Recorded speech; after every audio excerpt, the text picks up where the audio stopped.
Hello everyone. Before I begin this anarchist commentary, let's look at some fan mail from episode 6. Hey, get rid of the army of pimples in your fuckface. Oh, wait a moment, you look like a shitball anyway, and what's more, you sound like one. You LGBT, cunt-licking SJW fucktard. Equality is a false god. You're a fucking parasite.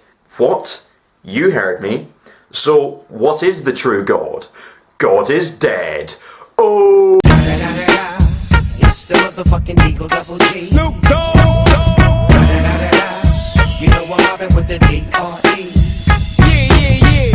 You know who's back up in this motherfucker. So the Amazing Atheist recently made a video about overpopulation, in which he attempts to argue that overpopulation is not a myth, but in fact the cause of the numerous ecological and resource crises that humanity is currently facing. However, his video is pretty sparse, in the sense that he doesn't really make a clear argument. He just asserts that there are resource crises and assumes that overpopulation must be the cause. So bearing in mind that his video is very sparse and I've not really got much to work with here, here's my interpretation of TJ's argument. 1. There is a minimum amount of resources it takes to sustain one human life. 2. There is a finite amount of resources on our planet. 3. If providing minimal subsistence to a certain number of human lives demands a greater amount of resources than the Earth can supply, then the Earth's resources will be exhausted. 4. The Earth's resources are being exhausted. Conclusion: therefore, the number of human lives on the planet has exceeded that which the Earth can provide minimal subsistence for, and we have an overpopulation problem. This might seem like a solid argument at first glance, but there's a problem. It's invalid. The conclusion doesn't follow from the premises. Just because the Earth's resources are being exhausted, this is not necessarily because the human population has grown to a number that cannot be supported by the Earth's finite resources. It could be that the Earth has enough resources to provide subsistence for everyone, but these resources are being exhausted because they're being wasted and overused by a small minority of people. However, TJ simply ignores this possibility in his video and belabours point 4, assuming that overpopulation is the problem. So I'm going to watch and criticise this video and make the case for why it's not the subsistence demands of a growing population that we should be worried about, it's the lavish lifestyles of the super rich. You know, every time the subject of overpopulation comes up, there's always this guy, or I guess sometimes it's a girl, who comes out with this shit, goes like this. Overpopulation is a myth. Hi there. And if you press them on this, they say some shit like, "There's plenty of room." At this point, TJ simply states the obvious and dwells on the fact that physical space isn't the issue. This is perhaps the shittest possible argument he could have chosen to refute. So let's fast forward through him, knocking down the straw man, and make a good argument instead.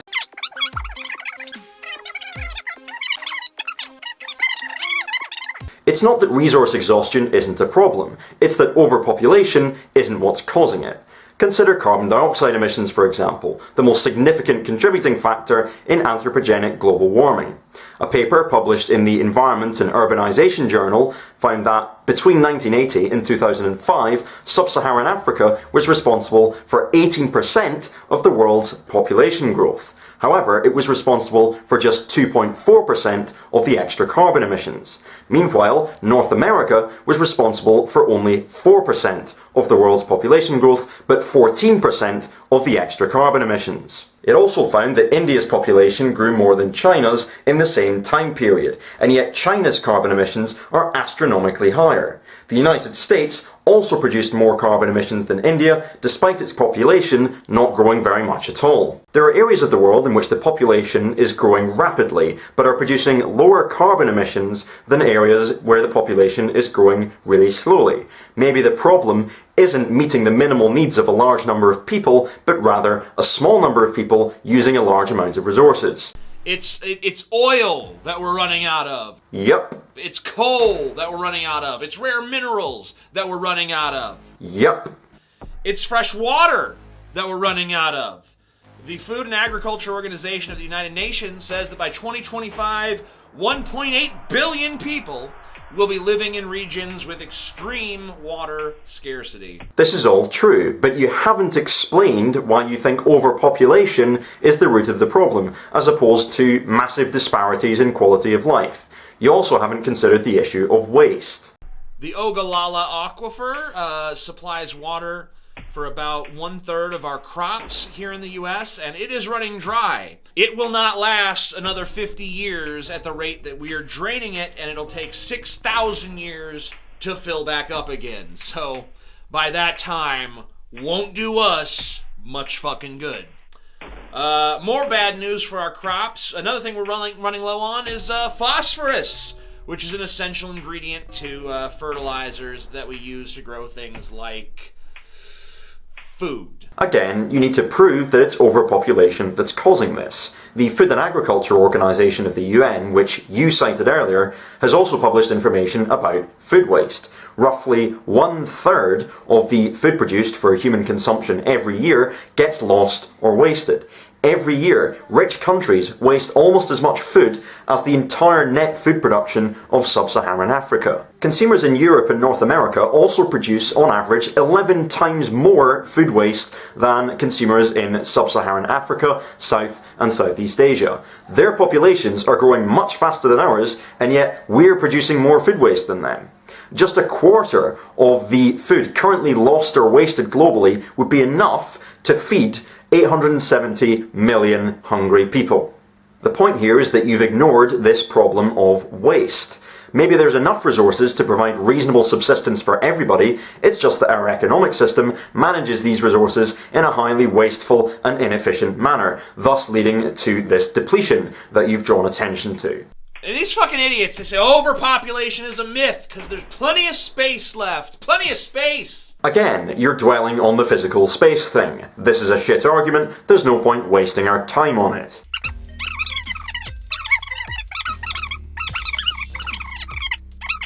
Our diminishing resources are not the only concern, by the way. We're not just fucking ourselves with this, we're also fucking the rest of nature. The Great Barrier Reef is suffering right now an unprecedented bleaching event. And a good chunk of the reef could die. The reason this is happening is because of record hot temperatures in the Pacific Ocean. Yes, this is true. I know I'm beginning to sound a bit like a broken record here, but once again, you haven't shown that this ecological impact is due to the subsistence demands of a growing population.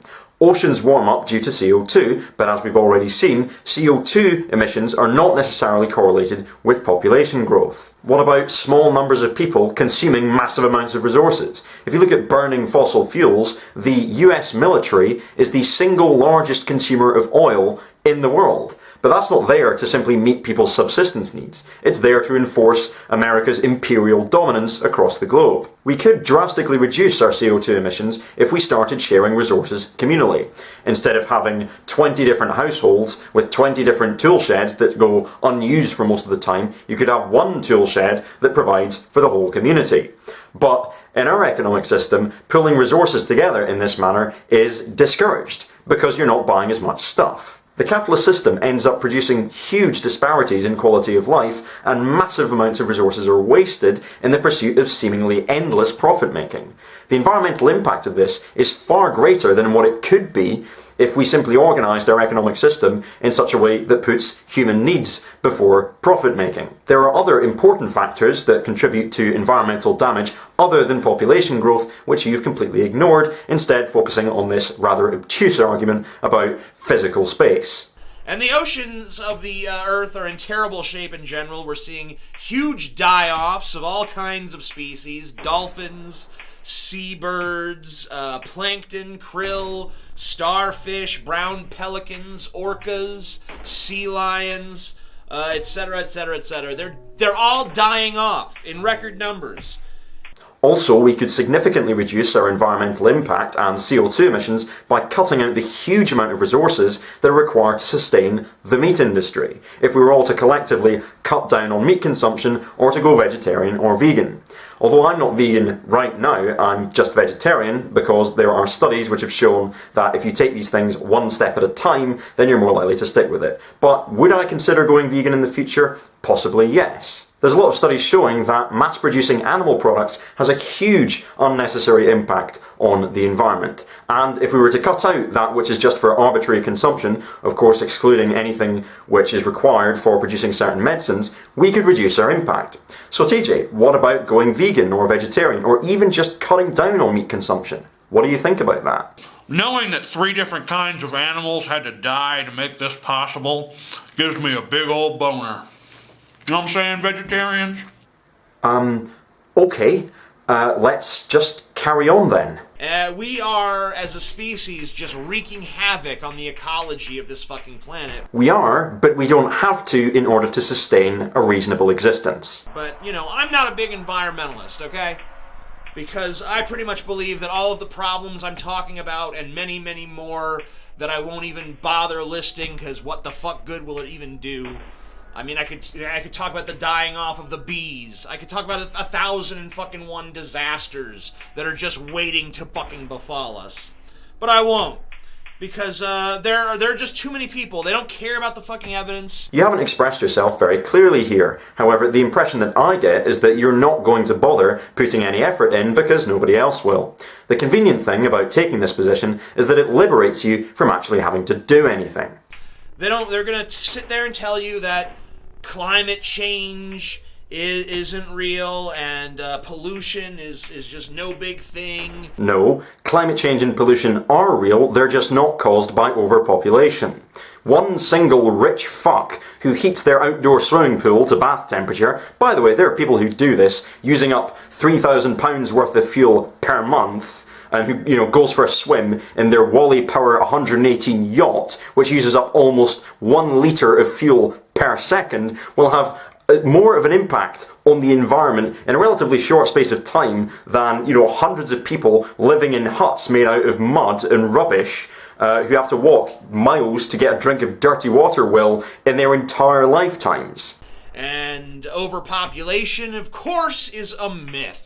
It's not that it's not possible for there to be such a thing as overpopulation. It's just that it's not what's causing our current ecological crisis. It's the gross misallocation and inefficiencies of resource management under the capitalist system.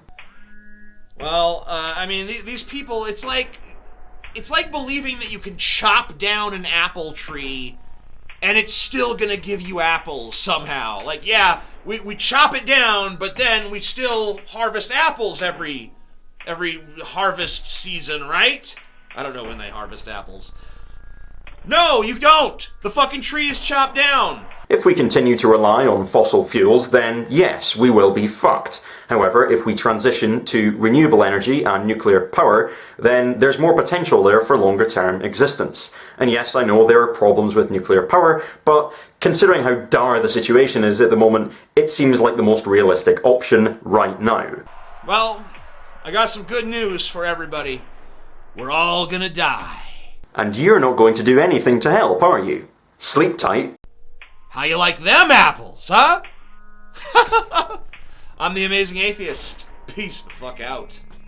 So that's the end of the video. This is a completely unsatisfactory proof of overpopulation.